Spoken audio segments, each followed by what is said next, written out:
Hey everyone, today I'm going to teach you how to troubleshoot the Uber app on your Android smartphone. Without any further ado, let's get started.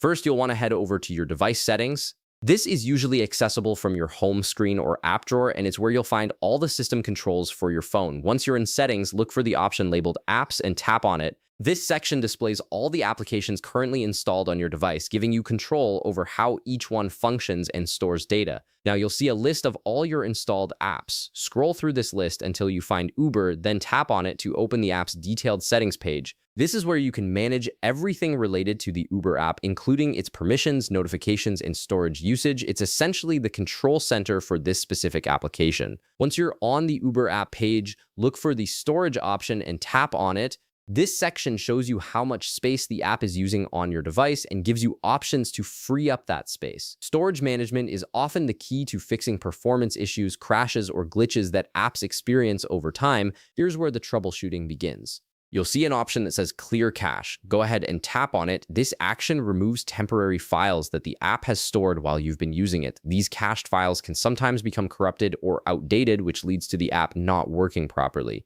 Clearing the cache is a quick and safe way to refresh the app without losing any of your personal data or login information. Now, if clearing the cache doesn't solve your issue, or if you want a more thorough reset, you have another option. You can tap on Clear Storage, which is usually labeled as Clear Data on some Android devices. This will remove all the data associated with the Uber app, including your login credentials, saved addresses, and any preferences you've set. Essentially, it resets the app to its original state as if you just installed it for the first time. Keep in mind that after doing this, you'll need to log back into your account and set up your preferences again. Both of these actions, clearing the cache and clearing the storage, are effective ways to troubleshoot your Uber app. They help resolve common issues like the app freezing, crashing, or not loading properly, and that's all there is to it. You've successfully troubleshooted your Uber app using these simple storage management steps. If this video helped you out, be sure to leave a like, subscribe, and I'll see you in the next one.